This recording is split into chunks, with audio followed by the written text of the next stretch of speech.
الحمد لله وكفى والسلام على عباده الذين اصطفى أما بعد فأعوذ بالله من الشيطان الرجيم بسم الله الرحمن الرحيم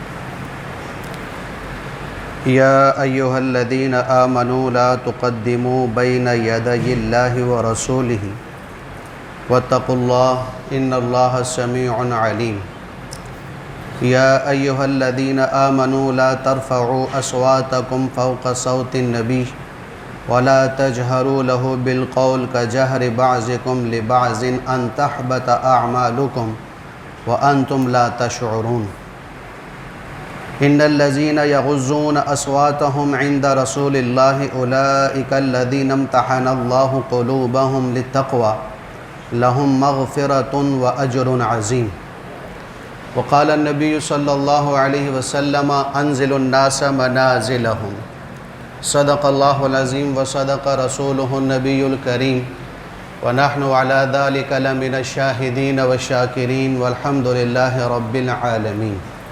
درود شریف پڑھ لو.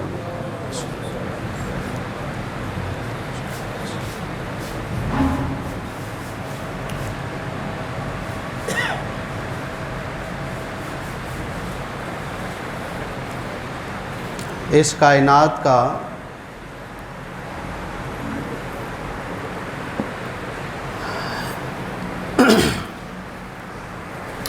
حسن اختلاف ہے. اس کائنات کا حسن کیا ہے؟ اختلاف. اختلاف ایسی چیز ہے جو قیامت تک قائم رہے گی، یہ ختم نہیں ہو سکتی. اختلاف دینی کاموں میں بھی ہو سکتا ہے اور دنیاوی کاموں میں بھی ہو سکتا ہے، اور یہ ہوتا رہے گا. دوسری جگہ حضور نبی کریم صلی اللہ علیہ وسلم کا مبارک فرمان ہے کہ اختلاف امتی رحمتن، کہ میری امت کا اختلاف رحمت ہے. اب آپ کہیں گے بھی اختلاف رحمت کیسے ہو گیا؟ تو اس کو دو مثالوں سے سمجھیں. اختلاف رحمت اس طرح ہے کہ مفتی تقی عثمانی صاحب دامت برکاتہم کے بینکاری نظام میں آنے سے پہلے جتنا بینک کا نظام تھا سب سودی تھا. تو شیخ الاسلام مفتی تقی عثمانی صاحب دامت برکاتہم نے اسلامی نظام پیش کیا. بینکاری میں، بینک میں اسلامی نظام پیش کیا. بنیاد میزان بینک سے رکھی. اب وہ نظام ایسا تھا کہ اس میں بھی علماء کا اختلاف تھا. کئی علماء اس کے حق میں تھے کہ یہ نظام بالکل ٹھیک ہے، کئی اس کے مخالف تھے کہ بھی ہمیں اس پر اعتراض ہے. تو یہ بینکاری نظام میں دو طرفہ علماء کی رائے آ گئی، اختلاف ہو گیا. بعض علماء کہہ رہے ہیں کہ یہ نظام ٹھیک ہے بھئی، جائز ہے. دوسرے علماء کہہ رہے ہیں کہ بھئی ہمیں اس پر اعتراض ہے. یہ ہو گیا ہے اختلاف. اب میرے اور آپ کے لیے یہ ہے کہ اگر میں ان علماء کے پیچھے چلوں جو یہ کہتے ہیں کہ بھئی یہ اسلامی بینکاری کا جو نظام ہے یہ ٹھیک ہے، میں پھر بھی گنہگار نہیں. جو علماء یہ کہتے ہیں کہ بھی ہمیں اس پر تحفظات ہیں، اعتراضات ہیں، لہٰذا ہم یہ نظام قبول نہیں کر سکتے، تو جو ان کے پیچھے چلے گا وہ بھی باعث اجر ہوگا، وہ بھی مجرم شمار نہیں ہوگا. تو بتاؤ بھی علماء کا یہ اختلاف امت کے لیے رحمت ہوا کہ نہیں ہوا؟ دونوں طرف سے راستہ مل گیا. اسی طرح یہ موبائل کے ذریعے سے جو ویڈیو بنائی جاتی ہے، اس میں بھی علماء کا اختلاف ہے. اکثر علماء کہتے ہیں کہ جائز، اکثر کہتے ہیں کہ ناجائز. دونوں طرف اختلاف ہے، دونوں طرف اختلاف ہے. تو جو اس موبائل کے ذریعے ویڈیو بنا کر دین کی محنت کرے گا، دین کی اپنی بات پہنچانے کی کوشش کرے گا، واہیات نہیں، خیر خلاف شرع کام نہیں، اور غیر جو ہے وہ اسلامی کام نہیں، جو اللہ اس کے رسول کو پسند نہیں ہے، اگر اسلام کے لحاظ سے دین کے لیے ہم اس کو استعمال کر رہے ہیں تو اس میں بھی علماء کا اختلاف. اب جس کی رائے پر بھی چلیں گے میں اور آپ گنہگار نہیں ہوں گے. اس کو کہتے ہیں کہ میری امت کا اختلاف کیا ہے جی؟ رحمت۔ تو یہ اختلاف میں جو عرض کر رہا ہوں کہ یہ اس امت میں رہے گا، قیامت تک رہے گا، یہ کبھی ختم نہیں ہو سکتا۔ اب مسئلہ یہ نہیں ہے کہ اختلاف ہو یا نہ ہو، اختلاف ہونا ہے، مسئلہ یہ ہے کہ اختلاف کے بعد کسی کی عزت مجروح نہ ہو، اختلاف کے باوجود کسی کو ذلیل نہ کیا جائے، اختلاف کے باوجود کسی کو حقیر نہ سمجھا جائے، اختلاف کے باوجود کسی پر کفر کے فتوے نہ لگیں، اختلاف کے باوجود کسی کو اسلام سے نہ نکالا جائے۔ یہ ساری باتیں تب ہوں گی جب ایک بنیاد کو ملحوظ خاطر رکھا جائے گا، ایک بات کو سامنے رکھا جائے گا، اور وہ بات کیا ہے؟ ادب۔ وہ بات کیا ہے؟ احترام، کہ اختلاف کے باوجود بھی ادب رہے، اختلاف کے باوجود بھی احترام رہے، اختلاف کے باوجود بھی اس کی عزت لحاظ رکھ کر کی جائے۔ تو جب یہ اختلاف ادب کے دائرے میں ہوگا، احترام کے دائرے میں ہوگا، اور کسی کی عزت کو مجروح نہیں کیا جائے گا، تو یہ اختلاف اس امت کے لیے رحمت خداوندی ہوگا۔ ورنہ یہ اختلاف جس میں نہ عزت کا لحاظ، نہ کسی کی توقیر کا لحاظ، نہ کسی کے ادب کا لحاظ، نہ کسی کے احترام کا لحاظ، پھر یہ اختلاف عذاب الہی ہوگا۔ اور یہاں کان کھول کے سننا، اختلاف سے مراد فروعی مسائل میں اختلاف ہے، عقائد کی بات نہیں کر رہا۔ عقیدے میں کوئی اختلاف قبول نہیں کہ بھئی آپ کہنا شروع کر دیں کہ بھی ایک طبقہ تو اللہ کہتا بھی اللہ ایک ہے، دوسرا طبقہ کہتا کہ بھی اللہ دو ہیں، تو یہ اختلاف ہو گیا، لہذا جس کی بھی بات مانیں گے تو ہم کامیاب۔ نہیں، عقیدے کی بات نہیں کر رہا، یہ کان کھول کے سننا۔ عقیدے میں کوئی اختلاف نہیں ہے، مسائل کی بات کر رہا ہوں۔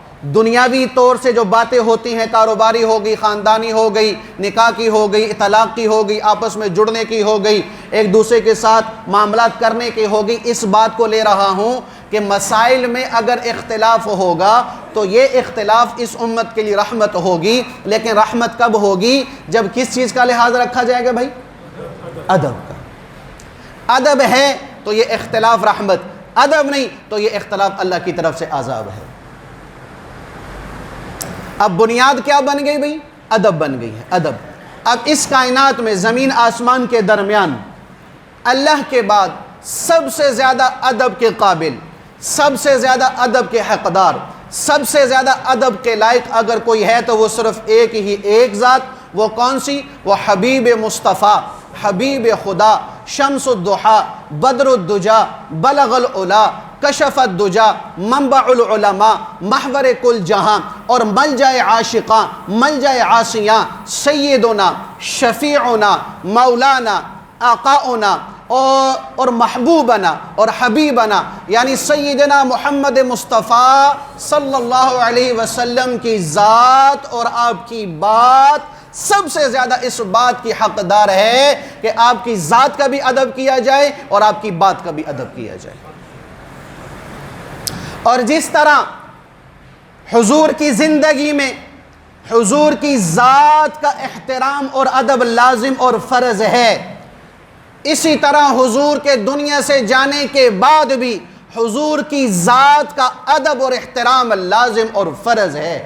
جس طرح حضور پاک علیہ السلام کی زندگی میں آپ کی بات یعنی احادیث مبارکہ کا ادب اور احترام لازمی اور فرض ہے، اسی طرح حضور کے دنیا سے رخصت ہو جانے کے بعد حضور پاک علیہ السلام کی بات یعنی آپ کی حدیث کا احترام اور ادب لازمی اور فرض ہے۔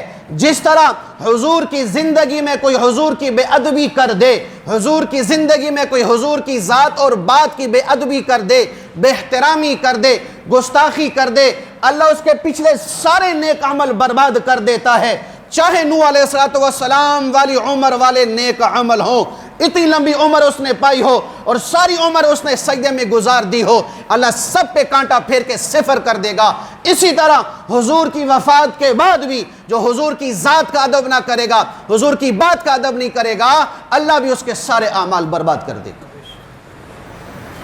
دلیل شعلہ نوائی نہیں، کوئی جوشیلا پن نہیں، میں نے قرآن اس لیے منگوایا ہے، یہ قرآن میں 26واں پارہ سورہ حجرات میں اللہ شروع میں یہ بیان فرما رہا ہے. کیا بیان فرما رہا ہے؟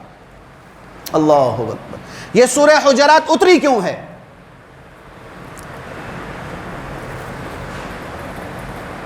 حضور نبی کریم صلی اللہ علیہ وسلم تشریف فرما، صحابہ بھی تشریف فرما. ان میں سیدنا ابو بکر صدیق رضی اللہ عنہ بھی ہیں اور سیدنا عمر بن خطاب رضی اللہ عنہ بھی ہیں. دونوں حضرات موجود ہیں. بنو تمیم کا قبیلہ آیا. بنو تمیم کا قبیلہ آ گیا. اب قبیلے والوں میں اس بات پر اختلاف ہو گیا بھی ہمارے قبیلے کا امیر کون ہوگا، ہمارے قبیلے کا سردار کون ہوگا، ہمارے قبیلے کا بڑا کون ہوگا. اب رائے آنا شروع ہو گئی. سیدنا ابو بکر صدیق رضی اللہ عنہ کھڑے ہوئے، فرمایا یا رسول اللہ صلی اللہ علیہ وسلم میری رائے یہ ہے کہ قعقاع بن معبد رضی اللہ عنہ کو بنا دیا جائے.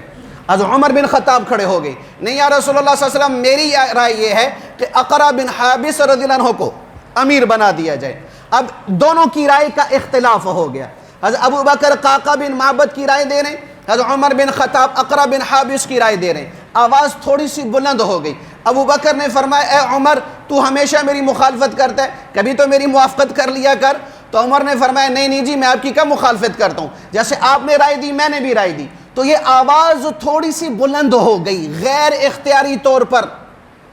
ارادہ نہیں تھا، جان بوجھ کر نہیں کیا، اپنے نیت اور ارادے سے نہیں کیا اور قصد نہیں تھا.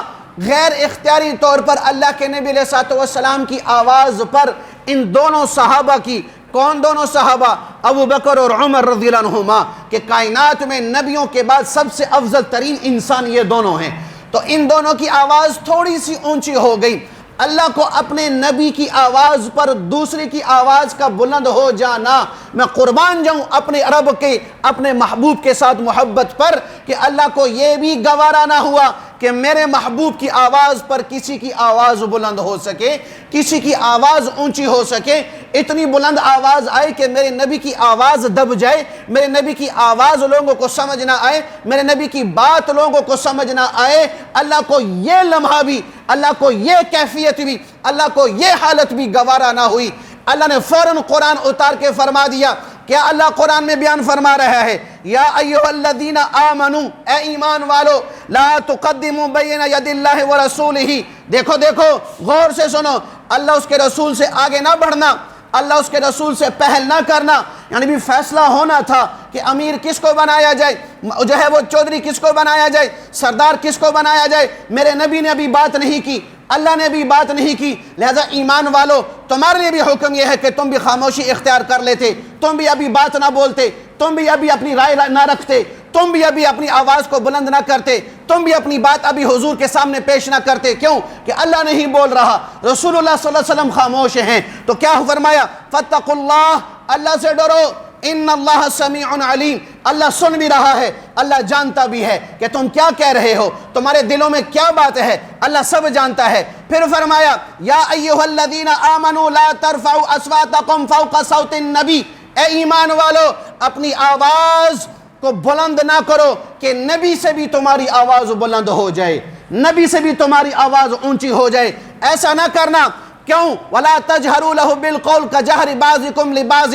اور بالکل فری نہ ہو جانا کہ جیسے بالکل انسان فری ہو جاتا ہے اور فری گپ شپ لگاتا ہے کہ بڑا بیٹھا ہے کہ چھوٹا، عالم بیٹھا ہے کہ مرشد، جاہل بیٹھا ہے کہ نبی بیٹھا ہے کہ غیر نبی، اس کا لحاظ نہ ہو. کہا نہیں، جس طرح تم اپنی مجلسوں میں بالکل فری ہو کر گپ شپ لگاتے ہو، نبی کی مجلس میں یوں نہیں کرنا. یہ وہ مجلس ہے کہ جس مجلس پر فرشتے بھی فخر کرتے ہیں، یہ وہ مجلس ہے کہ جس مجلس پر جنت کے حوریں بھی ناز کرتی ہیں، یہ وہ مجلس ہے کہ اس مجلس کے لیے جنت بھی ترستی ہے، یہ وہ مجلس ہے کہ جس مجلس کے لیے پہلے نبی بھی ترسے ہیں اور پہلے نبیوں نے بھی دعائیں کی ہیں. اس مجلس میں ایسا نہیں بیٹھنا.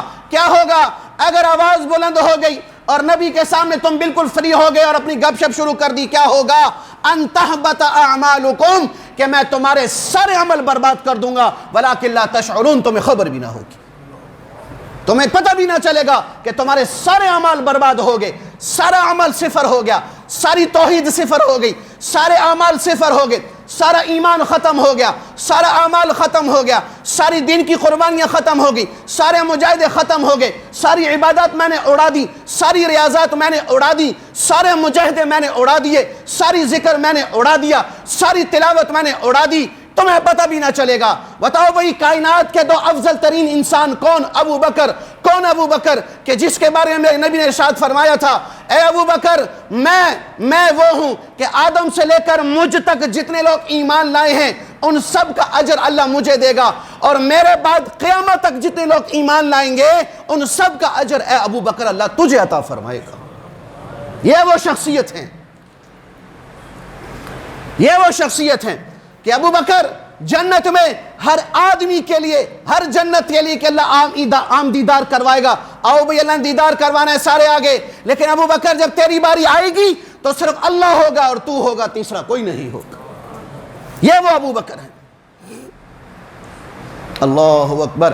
ابو بکر کون؟ جس کے بارے میں نبی نے ارشاد فرمایا تھا، اے ابو بکر اگر تو ہلاک ہو گیا تو میرے بعد میرے اسلام کو سنبھالنے والا کوئی نہیں رہے گا، میرا اسلام یتیم ہو جائے گا، میرا اسلام بے آسرا ہو جائے گا، اے ابو بکر اگر تو دنیا سے رخصت ہو گیا۔ یہ وہ ذات ہے، اس کو اللہ تنبیہ فرما رہے ہیں۔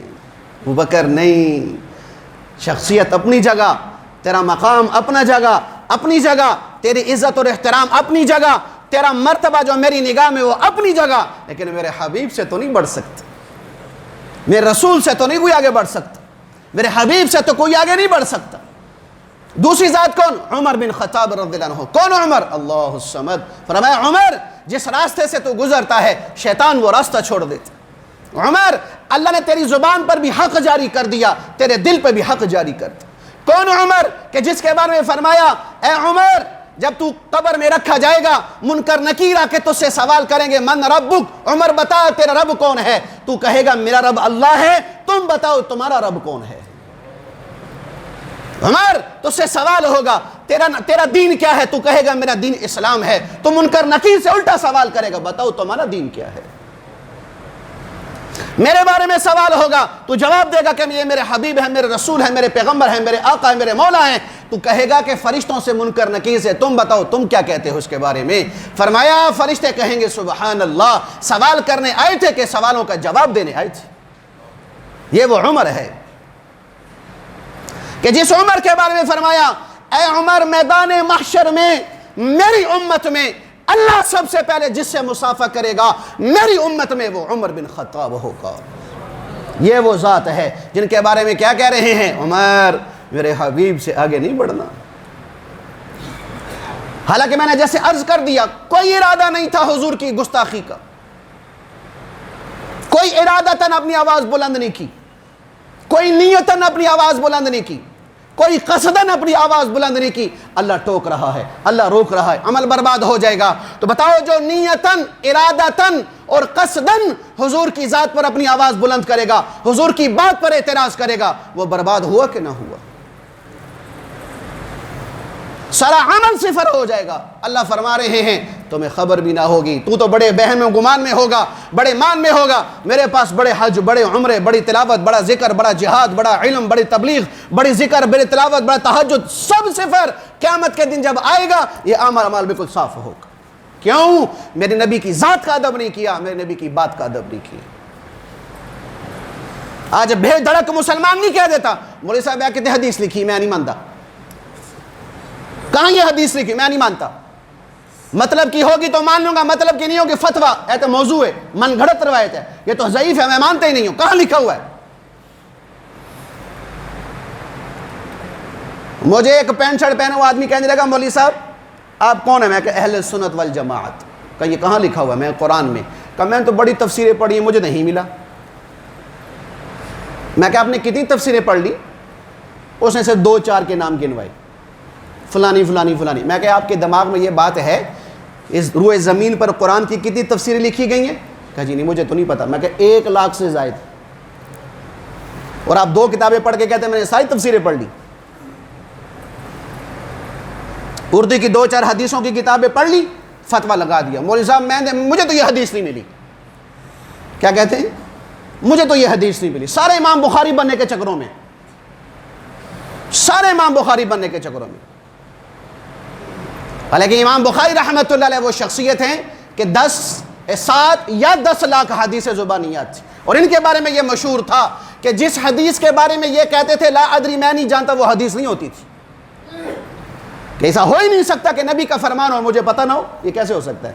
آج ہر آدمی چاچا بخاری بننے کے چکروں میں کہ 2 کتابیں اردو کی پڑھ لی، بھئی یہ حدیث، بھئی یہ تو میں نے نہیں پڑھی، یہ تو کہیں مجھے نہیں ملی. یہ بھی حدیث کا انکار ہی ہے، یہ بھی حضور کی بات کی بے ادبی ہی ہے جسے مسلمان نہیں سمجھتے. حضور کی وفات کے بعد حضور کی ذات کا ادب اور احترام کس طرح؟ ہماری مجلس میں حضور کا نام آئے تو ادب سے لیا جائے، حضور کا نام آئے تو ادب سے لیا جائے، حضور کا نام آئے تو درود پڑھا جائے. یہ حضور کی ذات کا ادب ہے. مواجہ شریف پر جب ہم پیش ہوتے ہیں حضور نبی کریم علیہ السلام کے روزے پر، وہاں بھی علامہ ابو بکر ابن العربی رحمۃ اللہ علیہ فرماتے ہیں کہ اتنی آواز سے سلام پھیر اللہ کے نبی کے دربار میں پیش کرو کہ بس دیوار کے پار آواز جا سکے، بس اس سے زیادہ نہیں، اس سے زیادہ نہیں. اور ہمارے مسلمان کیا کر رہے ہوتے ہیں؟ ایک ہاتھ میں موبائل پکڑا ہوتا ہے، ایک ہاتھ میں جوتی پکڑی ہوتی ہے، اور روزہ رسول پہ سلام پیش کر رہے ہیں. اللہ اکبر. اللہ ان کی عقل کو غارت کرے، سمجھ نہیں آ رہا کہاں جا رہے ہیں. جب یہ آیتیں اتری ابو بکر عمر کے بارے میں قرآن میں کہ نبی سے اونچی آواز نہ ہو، ابو بکر نے قسم اٹھا لی، یا رسول اللہ کی قسم اب جو بھی بات کروں گا آپ کے کان میں کروں گا، سرگوشی کے طور پہ کروں گا کہ آواز کوئی اور نہ سن سکے. اور حضرت عمر کی یہ کیفیت ہو گئی تھی کہ اس آیت کے بعد حضور کی مجلس میں یوں بات کرتے تھے کہ حضور کو دوبارہ پوچھنا پڑتا تھا، عمر کیا کہہ رہے ہو؟ تھوڑا اونچا بولو، تھوڑا اونچا بولو، سمجھ نہیں آئی. اسے ادب کہتے ہیں.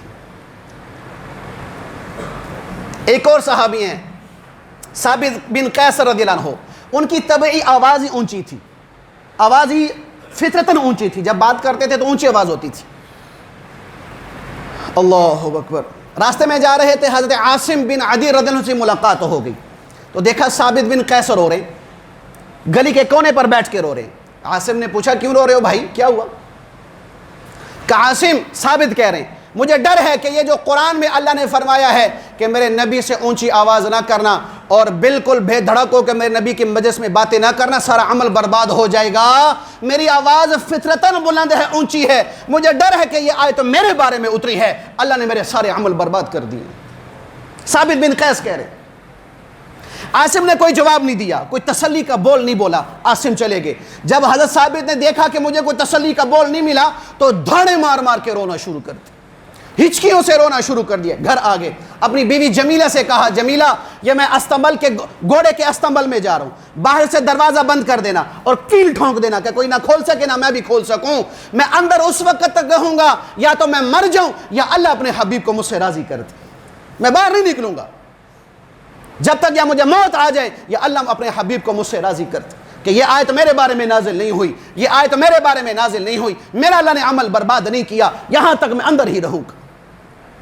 اور حضرت عاصم حضور پاک علیہ السلام کی مجلس پہ پہنچے، ساری کیفیت بتائی. یا رسول اللہ، ثابت تو اس آیت کو سن کے دھاڑے مار مار کے رو رہے ہیں اور یہ کہہ رہے ہیں کہ یہ آیت ان کے خلاف اتری ہے. کہا جاؤ ثابت کو بلا کر لاؤ، جاؤ ثابت کو بلا کر لاؤ. حضرت عاصم آئے، وہی چوک میں دیکھا وہاں موجود نہیں تھے. گھر آگے، گھر بیوی سے کہا، بیوی نے کہا وہ جو تو اپنے آپ کو اس نے استنبل میں بند کر دیا ہے، اور کہا یا موت آئے گی اللہ کی طرف سے کوئی پیغام آئے گا میری رضا والا پھر باہر نکلوں گا ورنہ نہیں نکلوں گا. یہ آئے، فرمایا ثابت، باہر سے آواز دی، ثابت تو یہ رسول اللہ صلی اللہ علیہ وسلم بلا رہے ہیں. کہا ٹھیک ہے دروازہ توڑو. دروازہ توڑو، میرے حبیب نے مجھے بلایا. دروازہ توڑا گیا، حضرت قیس کو سامنے لایا گیا. حضور پاک علیہ السلام نے فرمایا قیس کیا ہوا؟ کہ یا رسول اللہ میری آواز فطرتاً بلند ہے، آپ سے بعض دفعہ میری آواز بلند ہو جاتی ہے، اللہ نے قرآن میں کہہ دیا کہ میرا سارا عمل برباد ہو گیا، میں اس پہ رو رہا ہوں کہ اللہ نے میری ساری زندگی کی نیکیاں برباد کر دی، یہ میں اتنا بڑا مجرم بن گیا ہوں، اتنا بڑا بے ادب بن گیا ہوں، میں اس لیے رو رہا ہوں. حضور پاک علیہ السلام نے فرماتے ہوئے، خوش ہوتے ہوئے، مسکراتے ہوئے فرمایا نہیں نہیں ثابت سن، کیا تو اس بات پر خوش نہیں کہ اللہ تجھے زندگی دے سعادت والی، موت دے شہادت والی اور جنت میں اعلیٰ مقام عطا کر دے؟ ثابت نے فرمایا میں اللہ اس کے رسول پہ راضی ہو گیا، میں راضی ہو گیا. پھر تاریخ میں لکھا ہے کہ اللہ نے ان کو شہادت کی موت بھی نصیب فرمائی اور جنت میں اعلیٰ مقام بھی عطا فرمائی. ہمارے بارے میں کوئی اگر ایسا حکم نازل ہو جاتا، بھئی ہم تعویل کرتے کہ نہ کرتے؟ بھئی میرے بارے میں تھوڑی نازل ہوئی ہے، مثال دینے لگو، ناراض نہ ہونا. اگر ایک حرام کا کاروبار چل رہا ہے نا، حرام کا کاروبار، تو میں بھی اس میں شریک ہو گیا اور کسی مولوی صاحب نے فتویٰ دے دیا کہ یہ کام حرام ہے، روزی حرام ہے، یہ غلط ہے، تو ہم کیا کہیں گے؟ جنہیں شروع کیتا ہے نا عہدہ کام میں ساڑھے ایسے نہیں کیا مولوی صاحب نے،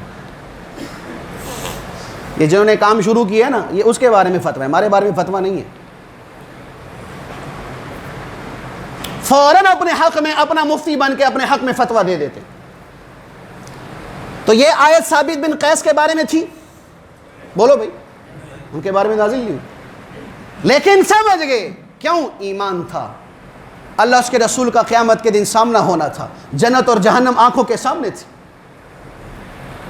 ایک صحابی سے اللہ کے نبی نے پوچھا تھا نا، صبح وہ آئے، ہاں بھائی کس حال میں صبح کی؟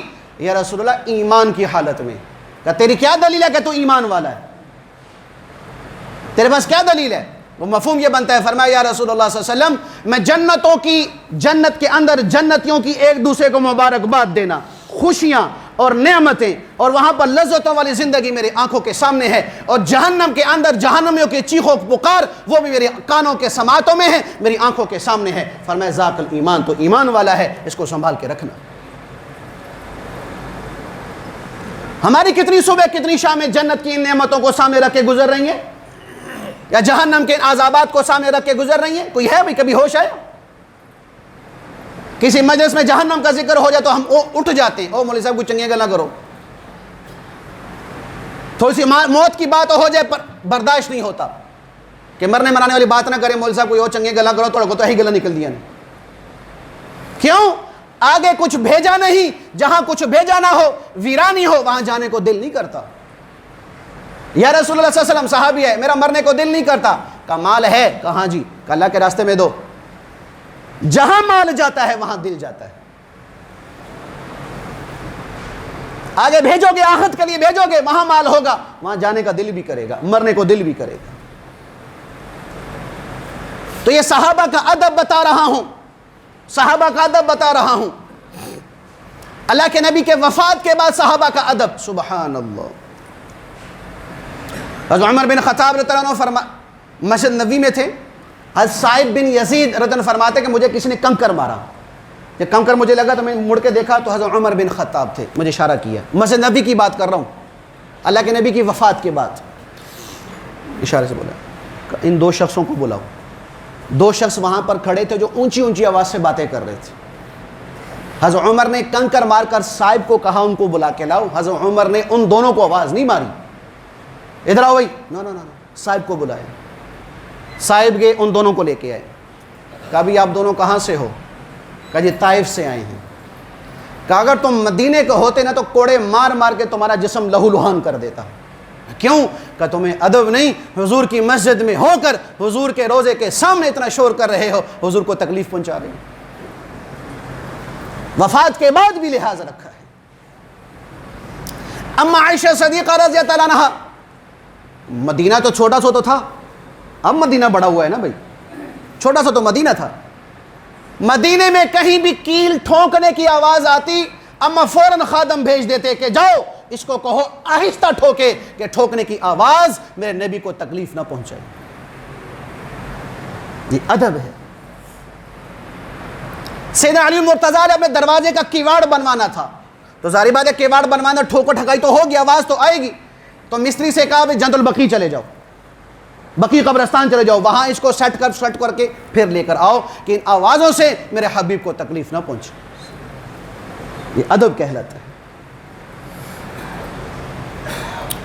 اور تاریخ نے ایک عجائبات میں سے یہ بات لکھی ہے کہ جب اللہ نے ترکیوں کو سلطنت عثمانی عطا فرمائی تھی، پھر ترکیوں نے مسجد نبی کی تعمیر شروع کی تھی، تو 5 مستری ہر ہنر کا، ہر عمل کا، ہر کام کا ہنر مند 500 مستری انہوں نے بھیجے تھے جو ہے وہ ترکی سے اور اپنے علاقے سے. اور یہ 500 کے 500 حافظ قرآن تھے، حافظ قرآن تھے.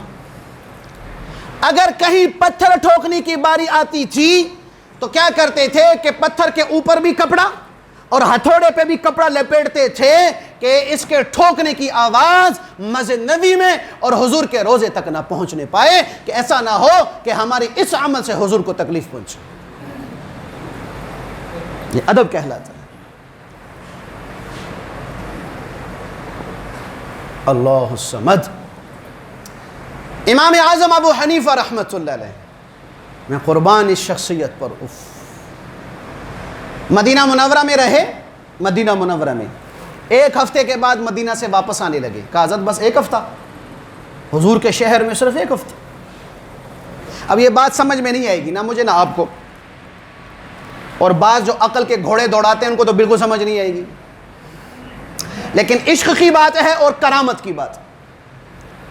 فرمانے لگے کہ میں ایک ہفتے سے زیادہ چھوٹا بڑا پیشاب نہیں روک سکتا۔ کیا مطلب؟ ایک ہفتہ مدینہ میں رہے، پیشاب پخانہ ہی نہیں کیا، کہ مدینہ میرے نبی کا شہر ہے، یہاں میں غلاظت پھینکوں؟ یہ عشق کی باتیں ہیں جو اندھوں کو سمجھ نہیں آتی۔ امام مالک رحمۃ اللہ علیہ، فقیہ مدینہ، محدث مدینہ، جب مدینہ منورہ میں حدیث پڑھاتے تھے نا، حدیث، تو اب یہ قرآن میں صفحہ بدلا ہے، آواز آ رہی ہے صفحے کی بدلنے کی؟ آواز آ رہی ہے نا بھائی؟ تو کتاب کا صفحہ بھی آرام سے بدلتے تھے کہ اس کی آواز بھی نہ نکل جائے اور میرے نبی کو تکلیف نہ پہنچے۔ یہ ادب کہلاتا ہے۔ جنید بغدادی رحمۃ اللہ علیہ، حضور نبی کریم صلی اللہ علیہ وسلم کے مواجع شریف پر جہاں ہم سلام پیش کرتے ہیں، وہ جو سوراخ ہے، وہاں سلام پیش کرنے کے لیے گئے تو سانس بند کر لیا، بند کر کے سانس بند کر کے سلام پیش کرتے تھے، جب بھی جاتے تھے سانس بند کر کے سلام پیش کرتے تھے۔ سلام پیش کر کے باہر نکلے، مریدین نے کہا سانس کیوں بند کیا ہوا تھا؟ چہرے سے نظر آ جاتا ہے، سانس کیوں بند کیا ہوا تھا؟ کہ دیکھو ہوا جب اندر جاتی ہے تو آکسیجن، جب باہر نکلتی ہے تو کاربن ڈائی آکسائڈ، پھر وہ معدے کی ساری غلاظتوں سے مل کر باہر نکلتی تو وہ ہوا بدبودار ہو جاتی ہے۔ میں یہ نہیں چاہتا کہ حضور کا مبارک اور خوشبودار مواجہ شریف میری بدبو سے غلاظت والا ہو جائے، میرے بدبو اس کو بدبودار کرتے۔ مولانا قاسم نانوتوی قاسم العلوم والخیرات، علماء دیوبند کے بانی، دارالعلوم دیوبند کے بانی، حجت اللہ فی الارض مولانا قاسم نانوتوی رحمۃ اللہ علیہ، جب مدینہ منورہ کے سفر پر مکہ سے نکلتے تھے تو مدینہ سے 6 کلومیٹر پہلے جوتیاں اتار دیتے تھے۔ یہ 18ویں صدی کی بات کر رہا ہوں، 19ویں 22ویں 23ویں صدی کی بات نہیں کر رہا، 18ویں صدی کی بات کر رہا ہوں، جہاں نہ سڑکیں تھیں اور نہ کوئی جو ہے وہ نرم زمین تھی، نہ کوئی ہموار زمین تھی، پتھریلی زمین ہوتی تھی، پاؤں مبارک پتھروں سے روڑوں سے زخمی ہو جایا کرتے تھے۔ مریدین کہتے تھے حضرت ابھی 6 میل مدینہ دور ہے، یہاں جوتی اتار لی؟ کا نہیں، مدینہ دور ہے، قریب اس کی بات نہیں ہے۔ میں یہ سوچتا ہوں، میرا یہ عشق کہتا ہے ایسا نہ ہو کہ اس زمین پر میرے حبیب کا مبارک پاؤں مبارک پڑا ہو اور قاسم نانوتوی کا گستاخ جوتا اس پہ نہ آ جائے، میں اس لیے جوتی اتار کے مدینہ جاتا ہوں۔ کہتے علماء دیوبند کو ادب نہیں۔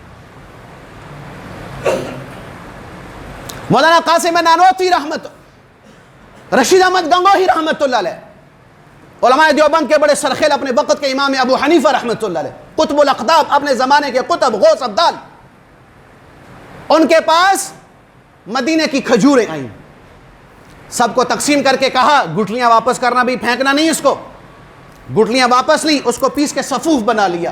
کوئی آدمی بھی کوئی شکایت لے کے آتا کسی بھی مرض کا، وہ صفوف اس کو دیتے بھی، کھاؤ اللہ شفا دے دے گا۔ کہا حضرت گٹھلیوں میں کہ میرا ایمان یہ ہے کہ مدینے کی مٹی میں بھی شفا ہے، یہ تو پھر بھی حضور کی جنت، جو مدینے کی کھجور کی گٹھلی ہے، میں تو مٹی میں بھی شفا کا عقیدہ رکھتا ہوں۔ یہ کیا کہلاتا بھائی؟ ادب۔ شیخ الحدیث مولانا زکریا صاحب رحمۃ اللہ علیہ، فضائل اعمال کے مصنف، فضائل صدقات کے مصنف، 13 سال مدینہ میں رہے ہیں، زندگی کے آخری 13 سال مدینہ میں رہے اور مسجد البقیع میں ان کی قبر بنی ہے۔ گستاخ کو اللہ اپنے حبیب کے شہر میں داخل کرے گا؟ وہ بولو بھائی۔ تو یہ ہمارے بریلوی حضرات منہ اٹھا کے کہتے ہیں دیوبندی گستاخ نے، اللہ کے نبی سے فیصلہ کروا لو بھی کون گستاخ ہے، اللہ سے فیصلہ کروا لو کون گستاخ ہے۔ یہاں اس مسئلے پہ تم مرضی کھڑے کرو گے؟ صحیح صحیح بتاؤ کیوں؟ وہ بولو بھائی، کافر ہے نا، نبی کا گستاخ ہے نا، نبی کے مقابلے میں نبی پیش کیا ہوا انہوں نے، گستاخ ہے. تو اللہ اپنے نبی کی پاک زمین پر ناپاک گستاخ برداشت کرے گا؟ تو اللہ وہاں دفن کر رہے ہیں، مراد یہ ہے گستاخ. 13 سال مدد نبی میں زندگی گزاری، 13 سال. روزانہ کا کیا معمول تھا؟ روزانہ کا معمول عصر سے عشاء روزانہ حضور کے قدم مبارک کی طرف، وہاں جگہ بنی ہوئی ہے، حضور کے قدم جنت البقیع کی طرف ہیں اور قدمین کی جگہ جہاں پر جگہ بنی ہوئی ہے. عصر سے عشاء ہر روز 13 سال. حالانکہ گھٹنوں کے مریض تھے، ویل چیئر پہ چلتے تھے، ویل چیئر پہ نہیں بیٹھتے تھے، ویل چیئر سے اتر کر اس معذوری کی حالت میں گھٹنے جواب دے چکے تھے. روزانہ 13 سال عصر سے عشاء اتحیات کی شکل میں بیٹھ کر میرے نبی کے قدموں کی طرف میرے نبی پہ درود پڑھا کرتے تھے. 13 سال. اور ان 13 سالوں میں صرف 2 دفعہ حضور کے مواجہ شریف کے طرف جا کے سلام پیش کیا ہے، جہاں وہ اللہ کے نبی کا چہرہ مبارک جہاں سب سلام پیش کرتے ہیں. 13 سالوں میں 2 دفعہ گئے ہیں. اور وہ کیسے گئے ہیں؟ ایک دفعہ مولانا اسد مدنی رحمۃ اللہ علیہ تشریف لائے، اور دوسری دفعہ مولانا یوسف بنوری رحمۃ اللہ علیہ. یہ دونوں سید ہیں، حضور کی نسل میں سے ہیں. تو ان کے جب یہ دونوں حضور کو سلام پیش کرنے کے لیے آئے تو مولانا زکریا صاحب رحمۃ اللہ علیہ ان دونوں کے پیچھے چھپ کر، کندھے پہ ہاتھ رکھ کر، یہ آگے تھے اور مولانا زکریا صاحب پیچھے تھے، پیچھے ان دونوں حضرات کے کندھوں پہ ہاتھ رکھ کر حضور کے مواجہ شریف پہ جا کے سلام پیش کیا. کیوں؟ اس لیے یہ کہتے تھے کہ زکریا اس قابل نہیں ہے کہ یہ سیاہ چہرہ، یہ گنہگار چہرہ حضور کے سامنے پیش کرے. یہ میں دونوں حضور کے ساتھ ان دونوں کو اس سے لے کے جا رہا ہوں کہ یہ میرے حضور کی اولاد ہیں، حضور کی نظر کرم ان پر ہوگی، ان کے صدقے مجھ پر بھی ہو جائے گی. اور ہم بے دھڑک حضور کے روزے پہ جا کے سلام پیش کر رہے ہوتے، نہ ادب، نہ تمیز، نہ لحاظ، نہ احترام، کچھ نہیں. یہ علماء دیوبند ہے جو حضور کی وفات کے بعد حضور کی ذات کا احترام کر رہے ہیں. یہ مفتی حسن صاحب دامت برکاتہ ابھی بھی حیات ہے. مجھے ان کے بارے میں دوست نے بتایا کہ ان کو مدینہ میں کسی کا فون آ گیا، وہ مدینہ میں تھے، کسی کا فون آ گیا. کیا کیا؟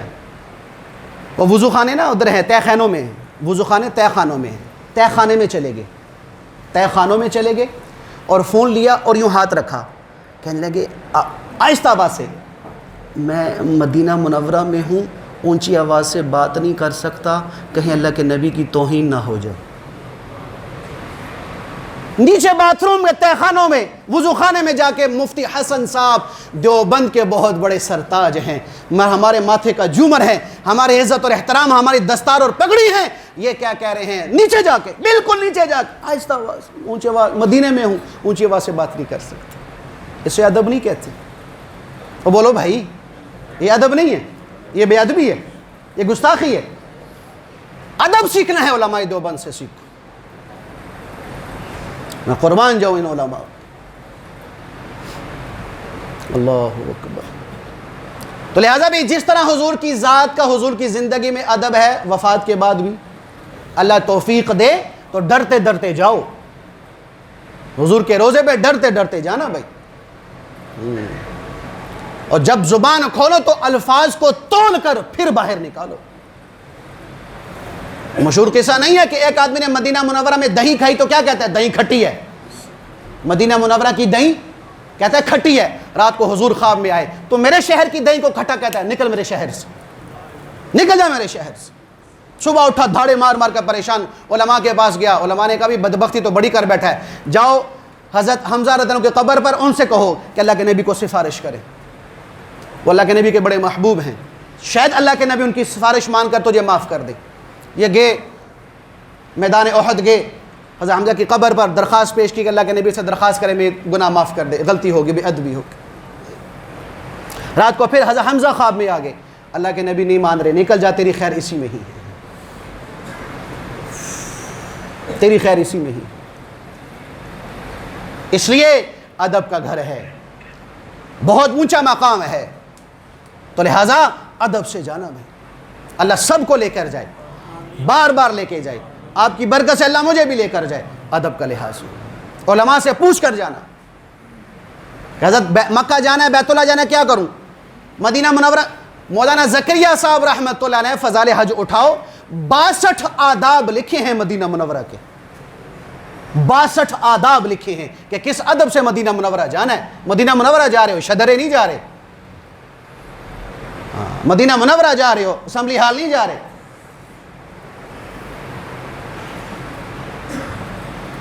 یہ 2008-10 کی بات ہے. میں مظفر آباد گیا تھا اس دوست کے ساتھ. وہاں پر اس کا کوئی بھائی کا کیس چل رہا تھا.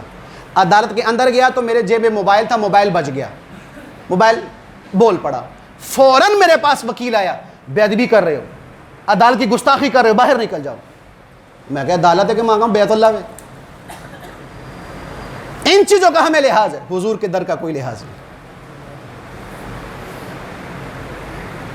تو پھر محرومی ہو جاتی ہے, محرومی ہو جاتی ہے. اللہ محروم کر دیتا ہے کہ بے ادب کو اللہ نہیں دیتا. تو بات سمجھ آئی بھی کہ حضور کی ذات کا بھی ادب ہے, حضور کی بات کا بھی ادب ہے. اب اگلی بات, اللہ الصمد. حضور کے جو وارث ہیں, حضور کے جو بعد نائب ہیں, اور اللہ کی طرف سے جو خلفاء زمین پر مقرر ہیں نبی کے بعد, ان کا ادب احترام بھی لازم ہے, ان کا احترام بھی ضروری ہے, ان کا احترام بھی لازمی ہے, ان کا ادب بھی لازمی ہے. جس طرح میرے نبی کی مجلس میں اونچی آواز بے ادبی ہے, اسی طرح میرے نبی کے وارثوں کی مجلس میں, میرے نبی کے نائبوں کی مجلس میں, اللہ کے خلفاء کی مجلس میں بھی اونچی آواز سے بولنا, اپنی بالکل بے تکلفی سے فری ہو کر گپ شپ لگانا کہ آواز وارث سے اوپر ہو گئی, خلیفے سے اوپر ہو گئی, نائب سے اوپر ہو گئی, یہ بھی یوں ہی بے ادبی ہے جیسے حضور کی مجلس میں اونچا بولنا بے ادبی ہے. دلیل, ابو سعید خدری رضی اللہ عنہ حضرت ابو بکر سے آگے چل رہے تھے, غیر اختیاری طور پہ آگے چل رہے تھے. اللہ کے نبی نے ابو سعید کو بلایا, ابو سعید ادھر آؤ.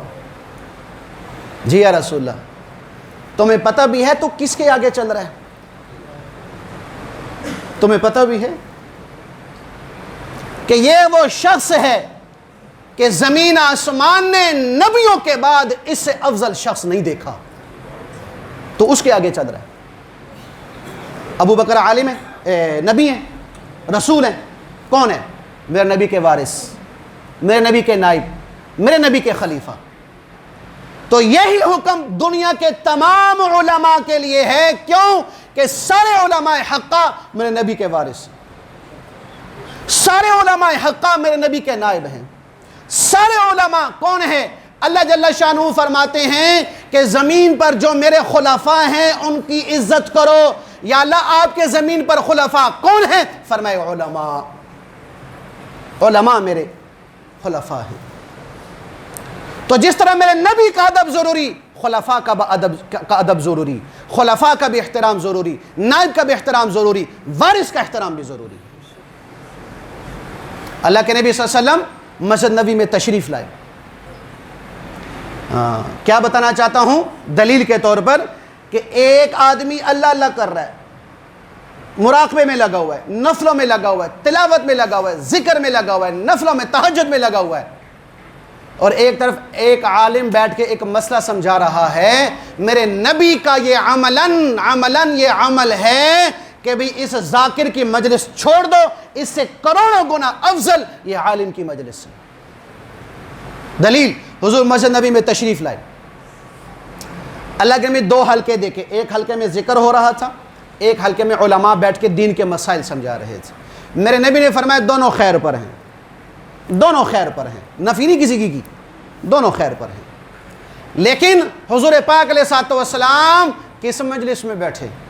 بتاؤ بھی, جس مجلس میں اللہ کے نبی بیٹھیں گے اس مجلس کو 4 چاند لگیں گے کہ نہیں لگیں گے؟ اللہ کے نبی علماء کی مجلس میں بیٹھ گئے.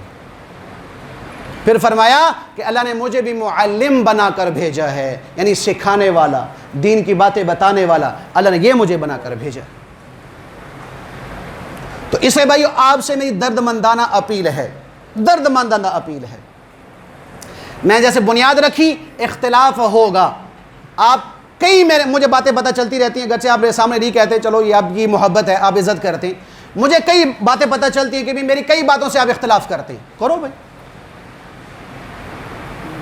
اور میں نے عرض کیا نا کہ یہ اختلاف قیامت تک رہے گا، ختم نہیں ہو سکتا، اور نہ ضروری ہے کہ آپ 100% مجھ سے متفق ہوں اور میں آپ سے متفق ہوں، کبھی بھی نہیں ہوگا، لیکن اختلاف کے باوجود کس چیز کا لحاظ رکھنا ہے؟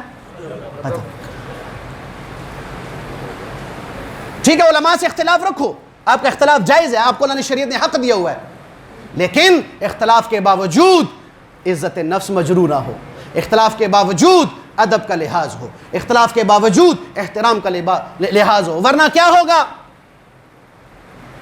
مجدد دین والملت، حکیم الامت الشاہ اشرف علی تھانوی صاحب رحمۃ اللہ علیہ اسی سورہ حجرات کی اسی آیات کی تفسیر میں لکھتے ہیں کہ جو بے ادب ہوگا اللہ اس سے توفیق، نیکی کی توفیق چھین لے گا،